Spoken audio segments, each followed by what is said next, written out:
오늘 본문의 말씀을 통해서 정결케 되는 연단의 시간이라는 제목으로 하나님의 말씀을 나누도록 하겠습니다. 정결케 되는 연단의 시간이라는 제목입니다. 사자성어 중에서 정입가경이라는 말이 있지요. 다들 알고 계시죠? 갈수록 경치가 더욱 좋아진다라는 그런 의미의 사자성어입니다. 원래는 좋은 의미로 사용이 되어야 하는데요. 어떤 경우는 그 반대의 의미를 가질 때도 있습니다. 오히려 시간이 갈수록 더 힘들어지거나 안 좋아진다, 어려워진다라는 그런 의미를 가질 때도 있지요. 다니엘서를 읽을 때 제가 떠오른 단어가 바로 이 점입가경이었습니다. 다니엘서를 읽으면 읽을수록 또 묵상하면 묵상할수록 점점 더 어려워지는 그런 느낌이 들었기 때문입니다. 오늘 함께 읽은 말씀, 이 다니엘 11장의 말씀은 다니엘 중에서도 가장 어려운 말씀 중에 하나로 유명합니다. 웬만큼 공부하지 않고 또 묵상하지 않고는 이 내용이 도대체 무엇을 의미하는지 그 내용조차 파악하기가 쉽지 않기 때문이지요. 하지만 말씀을 찬찬히 읽고 또 그 안의 내용들을 알기 시작하면 그 안에 담겨있는 귀중한 진리의 말씀을 깨달아 알 수가 있습니다. 그래서 오늘은 다니엘 11장의 말씀의 그 대략적인 내용들을 먼저 함께 나누고 그리고 그 안에 담겨있는 영적인 진리들을 함께 살펴보고자 합니다. 오늘 말씀에서 하나님께서는 다니엘에게 지금 있는 페르시아 제국 그 이후에 흘러갈 역사의 흐름들을 깨닫게 하셨습니다. 그냥 알려주신 것이 아니라 천사들을 통하여서 역사의 현장에서 마치 직접 눈으로 생생히 보는 것처럼 그렇게 아주 세세하게 알려주셨습니다. 오늘 함께 읽은 다니엘 11장의 말씀은 셀류코스 왕조라는 그 왕조의 네 번째 왕 에피파네스라고 불리는 안티오쿠스 4세의 이야기입니다. 셀류쿠스 왕조. 페르시아 제국을 무너뜨린 알렉산더 대왕의 헬라 제국, 그리스 제국은 다들 알고 계실 것입니다. 그런데 이 알렉산더가 일찍 죽게 되죠. 그리고 알렉산더 사후에 얼마 못 가서 이 큰 제국이 4개의 또 큰 왕국으로 갈라지게 됩니다. 그 중에서 소아시아 지역과 중동 지방을 차지한 하나의 왕국이 바로 이 셀류쿠스 왕조, 셀류쿠스 왕국이라는 나라입니다. 그리고 또 하나 중요한 왕국이 있는데요. 바로 이 이집트 지역을 분할받은 톨레미 왕조라는 곳입니다. 오늘 말씀에서 북방왕, 남방왕 하면서 두 왕들이 나오지요. 여기에서 북방왕을 이제 가리키는 것이 이 중동지방, 동방지방을 분배받은 이 셀류쿠스 왕조이고요. 남방왕이라고 불리는 곳이 이집트를 분배받은 톨레미 왕조를 의미합니다. 이 4개의 왕국 중에서 당시 2개의 왕국이 가장 강력했기에 이 두 나라가 당시 세상에 세계의 패권을 두고 항상 전쟁을 하였었습니다. 그 전쟁의 흐름을 세세하게 예언해 준 말씀들이 오늘 이 다니엘 11장의 말씀들인 것입니다. 남방왕 애굽의 톨레미 왕조와 북방왕 셀류쿠스 왕조는 크게 잦은 전투도 있었지만 큰 전쟁이 2번이 있었습니다. 그런데 이 2번의 전쟁 모두 북방왕 셀류쿠스 왕조가 승리하면서 끝이 났지요. 하지만 북방왕은 2번의 큰 승리에도 그 대가를 온전히 제대로 가져가지는 못했습니다. 왜냐하면 첫 번째 전쟁에서는요, 승리는 하였어요. 그래서 전리품도 가져가긴 했습니다. 하지만 자기들도 피해가 컸기 때문에 적당히 화친하고 그냥 돌아갈 수밖에 없었습니다. 그리고 2번째 전쟁에서도 승리를 했었는데요. 그럼에도 불구하고 그때에는 그 당시에 떠오르는 신흥 강국인 로마 제국, 로마의 간섭으로 인해서 또 조용히 물러날 수밖에 없었지요.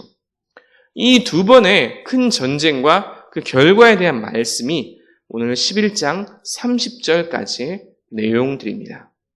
그런데 중요한 것은 그 다음입니다. 그 다음 구절부터예요. 이 2번의 전쟁을 크게 승리했음에도 불구하고 조용히 물러날 수밖에 없었던 북방왕 셀류쿠스의 왕 이 에피파네스는 돌아가는 길에 전쟁에 대한 화풀이를 돌아가는 그 길목에 있는 예루살렘 유대인들에게 한 것입니다. 이 사건이 바로 에피파네스의 성전 모독 사건입니다. 이때 수많은 유대인들이 희생이 되었습니다. 외경이라 불리는 마카베오서에는요, 그 참담함이 상세하게 기록되어 있는데요. 거룩해야 할 성전에 돼지 피를 뿌렸습니다. 그리고 이를 제지하는 제사장들을 붙잡아다가 고문을 하였고요. 또 유대인들에게는 부정한 음식이라 불리는 돼지고기를 이 제사장들이 강제로 억지로 입을 벌려서 먹게 만들기도 했습니다. 무엇보다 거룩해야 할 이 성전에 제우스 신상을 가져다 놓고는 이때부터 이곳을 강제로 주피터 신전이다 라고 부르게 하기도 했지요. 뿐만 아니라 에피파네스에 협력한 유대인들이 또 있었습니다. 우리로 치자면 과거 일본에 협력했던 일본 앞잡이들과 같은 개념일 것입니다. 그들을 고위직에 앉히기도 하고요. 또 원래 제사장은 누가 해야 합니까? 오직 레위인들만 할 수 있습니다. 하지만 이때부터 자격이 없는 레위인이 아닌 사람들이 제사장에 앉게 되기도 되었습니다. 혹시 여러분 다니엘 말씀 중에서 지난 8장 말씀에 나타났던 작은 뿔에 대한 이야기를 기억하고 계십니까? 서쪽에서 한 짐승 숫양, 동쪽에서 한 짐승 숫양이 있었고요. 이 숫양을 들이받아서 이겼던 숫염소에 대한 환상을 기억하고 계실 것입니다. 이 숫염소에게는 가운데 하나 큰 뿔이 있다고 했었지요. 이 큰 뿔이 바로 알렉산더 대왕을 의미합니다. 그런데 이 큰 뿔이 꺾여져 나가고 작은 뿔 4개가 자라났다고 했었는데 이 작은 뿔 4개가 바로 이 헬라 제국이 갈라졌던 4개의 왕국들을 의미합니다. 그리고 이 작은 뿔들 중에서 유독 하나의 뿔이 더 길게 자라났다라고 이야기를 하는데 이 더 길게 자라난 이 뿔이 바로 셀류쿠스 왕조, 특히 에피파네스 왕을 의미합니다. 하나님께서는 이 지난 숫양과 숫염소의 환상이나 또 오늘 말씀에 나타났던 남방왕, 북방왕의 전쟁, 이 모든 이야기를 통해서 다니엘에게 그 이후에 있을 세계의 역사의 흐름들을 직간접적으로 알려주시는 것입니다. 그러면 하나님께서는 무엇을 위해서 왜 다니엘에게 이와 같은 환상과 예언의 말씀을 해주셨을까요? 그리고 하나님께서는 이 말씀을 통해서 오늘날의 성도들에게는 어떤 이야기를 하실까요? 그 첫 번째는 세상 모든 역사의 주관자는 오직 하나님 뿐이시라는 사실입니다. 한번 함께 따라해 보겠습니다. 역사의 주관자는 하나님 뿐이십니다. 예, 그렇습니다. 역사의 주관자는 오직 하나님 한 분뿐이심을 믿으시길 바랍니다.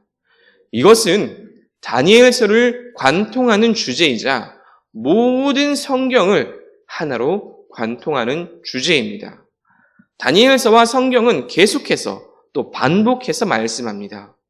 우리가 살아가는 이 세상, 눈에 보이기는 세상의 통치자들과 권력자들이 만들어가고 또 다스리는 것처럼 보이지만 그 이면, 진짜 실상은 하나님께서 다스리고 계심을 말씀합니다. 남방왕과 북방왕이 서로 전쟁하고 싸우지요. 수많은 권모술수와 계략들이 서로 오고 갑니다. 그들은 자기들의 계획과 주장으로 세상을 만들어 간다고 생각을 하지요. 그리고 자신들이 이 모든 것들의 꼭대기에 있다고 생각을 합니다. 하지만 오늘 말씀에 기록된 것을 보면서 우리가 느끼는 것은 무엇입니까? 그 모든 역사들을 하나님께서는 이미 다 알고 계셨습니다. 그들은 자기들이 그렇게 만들어가고 주장한다라고 생각하셨지만 하나님께서 이 모든 것을 그렇게 흘러가게 만드신 것입니다. 하나님께서 다니엘에게 보여주셨던 것이 단 하나의 틀림도 없이 그대로 다 이루어졌고 역사 속에서 나타났습니다.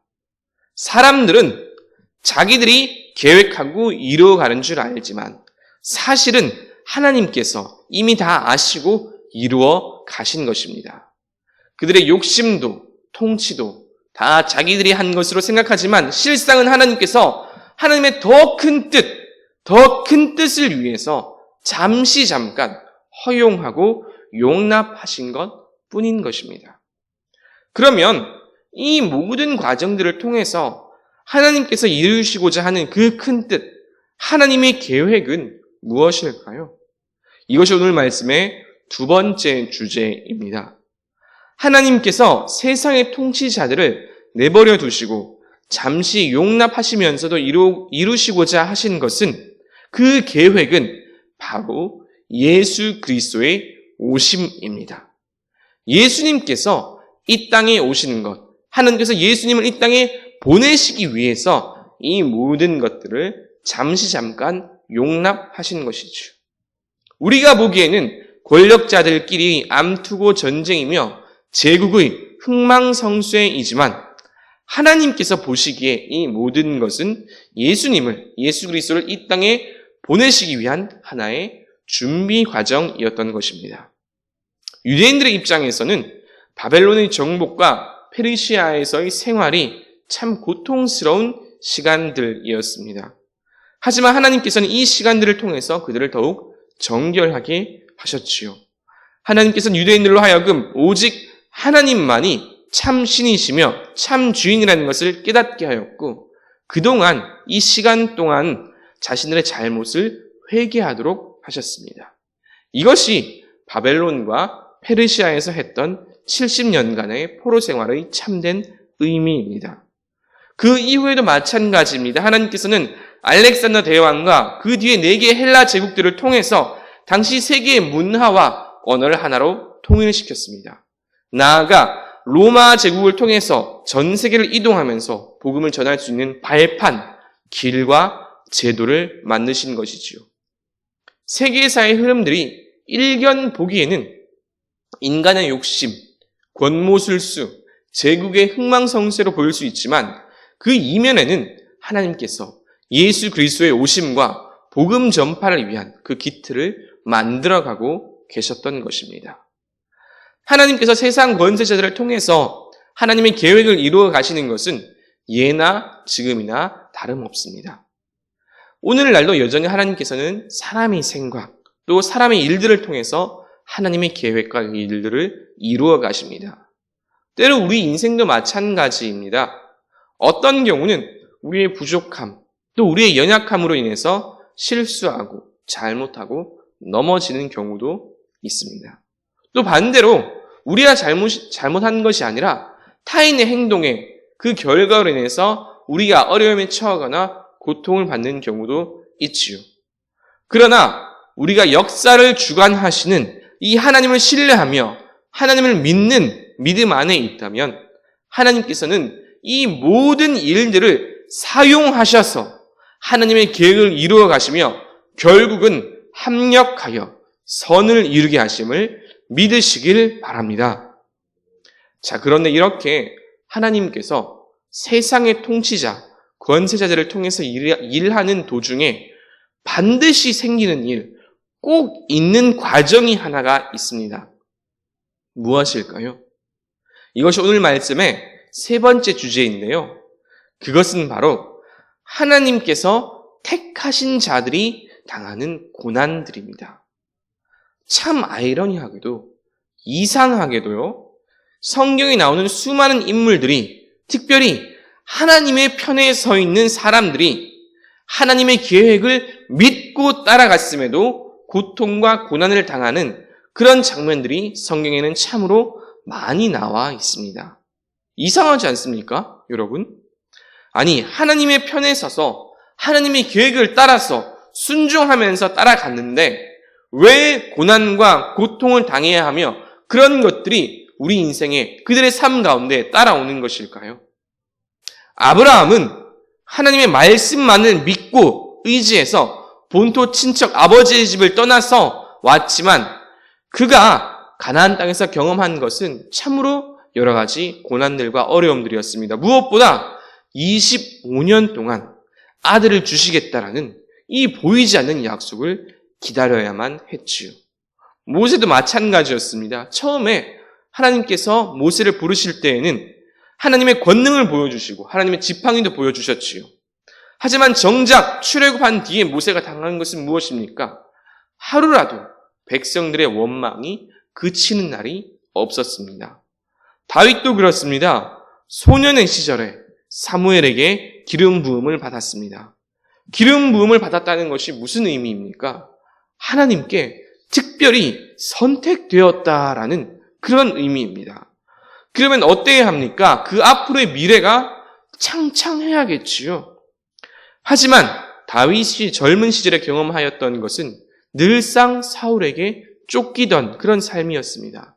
나아가 나이가 들어서는 아들 압살롬에게도 배반당하고 언제나 전쟁터에서 죽음의 위협을 당해야 했습니다. 이런 예는 정말로 수도 없이 많습니다. 예레미야, 엘리야, 사도 베드로와 바울 등 정말로 많이 있지요. 오늘 말씀에 그려지는 유대인들의 삶도 생각해보면 그렇습니다. 하나님께서 역사를 주관한다라고 하시는데 왜 하나님의 백성이라 불리는 선택받은 민족이라 불리는 유대인들이 고통을 당해야 할까요? 그런데 그 이유 가운데 하나가 오늘 말씀의 핵심 요절에 아주 분명하게 잘 나타나 있습니다. 우리 핵심 요절인 35절의 말씀을 한 목소리로 함께 한번 읽어보도록 하겠습니다. 시작. 또 그들 중 지혜로운 자 몇 사람이 몰락하여 무리 중에서 연단을 받아 정결하게 되며 희게 되어 마지막 때까지 이르게 하리니 이는 아직 정한 기한이 남았음이라. 아멘. 무엇이라 말씀합니까? 그들 중 지혜로운 자 몇 사람이 몰락하여 무리 중에서 연단을 받아 정결하게 되며라고 말씀합니다. 연단을 받아 정결하게 된다라고 말씀합니다. 하나님의 사람들, 하나님의 편에 선 사람들이 경험했던 그 고난과 고통의 시간들, 그 모든 시간들은 더욱 정결하게 되기 위한 연단의 과정, 연단의 시간이었던 것입니다. 참으로 이상하게도 사람은 고통이 있어야 성장하며 고난이 있어야 더욱 정결해집니다. 삶이 잘 풀리고 인생이 행복하기만 하고 즐겁기만 할 때는 이상하게 하나님을 잘 찾지를 않지요. 하나님 없이도 아주 잘 살아가는 것 같습니다. 하지만 그것은 절대로 복이 아닙니다. 축복이 아니라 오히려 저주입니다. 그런데 우리는 우리 삶에 문제가 생기고 고난이 생기면 어떻습니까? 평소에 교회의 교자도 꺼내지 않고 예수님의 예자도 안 꺼내는 사람이 교회에 나와서 예수님의 이름으로 기도하는 모습을 종종 볼 때가 있지요. 언젠가 그런 이야기를 들은 적이 있습니다. 농담 반 진담 반인 듯한 이야기인데요. 어떤 여자 집사님이 계셨는데 그 남편분에게 그렇게 교회에 가자라고 이야기를 해도 예수님을 믿자고 해도 같이 믿자라고 해도 절대로 교회에 안 나갔다라고 합니다. 그런데 그러다가 어느 날 남편분 그 본인이 덜컥 큰 병을 얻게 되었습니다. 그리고 나서 아내와 함께 기도하면서 치료하고 수술한 다음에 다시 회복되고 살아나게 되었지요. 그리고 그 이후에는 누가 뭐라 말 안 해도 신앙생활을 그렇게 열심히 새벽 기도도 빠지지 않고 나간다고 합니다. 만약 그렇게 되었다면 이렇게 큰 병에 걸린 것은 차라리 은혜이지요. 축복입니다. 병고침을 통해서 하나님을 믿게 되었다면 육신의 병만 나은 것이 아니라 영혼까지도 살아나게 되었는데 이보다 더 큰 축복이 어디 있겠습니까? 우리 그리스도인들의 삶도 마찬가지입니다. 때때로 오히려 신앙생활을 더 잘하는 사람들, 더 열심히 하는 사람들이 고난의 한가운데에 빠지는 경우가 종종 있습니다. 누군가는 이런 일들을 보고 쯧쯧 혀를 차면서 예수 믿어봐야 소용없네 라고 비아냥될 때도 있습니다. 하지만 진정한 그리스도인이라면 오히려 지금 당하는 이 어려움, 이 고난이 축복이라는 것을 압니다. 왜냐하면 이 고난의 시간이 지난 다음에, 이 고난의 시간, 연단의 시간이 지난 다음에는 하나님께서 우리를 더욱 정결하게 하시며 더 큰 은혜와 축복을 주실 것을 우리가 이미 알고 있기 때문입니다. 그렇게 사랑하는 성도 여러분, 지금 비록 당하는 어려움이 있다 할지라도, 고통과 고난의 시간 그 한가운데를 가로지르고 있다 할지라도 절대로 낙심하거나 좌절하지 마시기 바랍니다.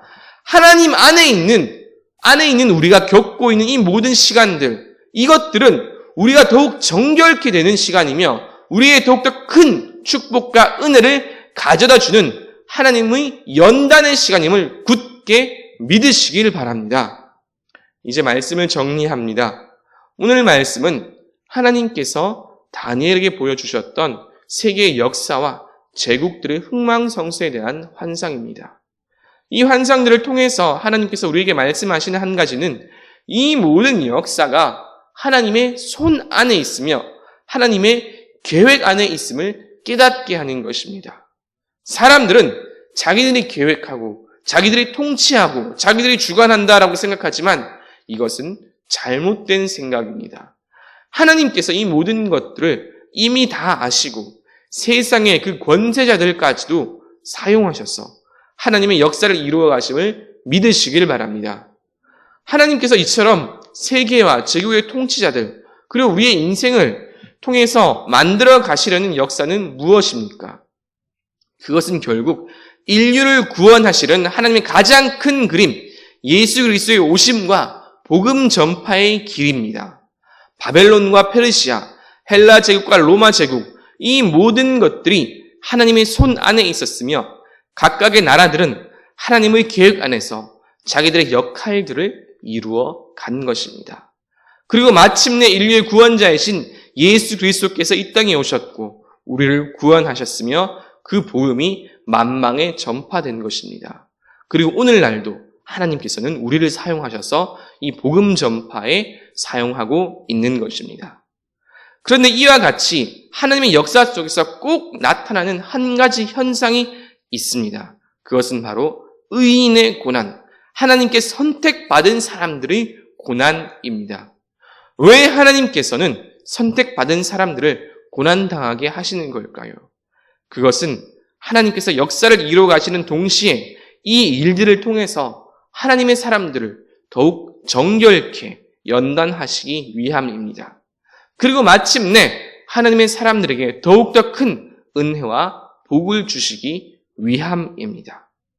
이를 굳건하게 확신하면서 오늘의 삶 속에서도 오직 하나님만 바라보며 하나님의 계획을 신뢰하며 살아가는 저 여러분 되시기를 주님의 이름으로 축복합니다.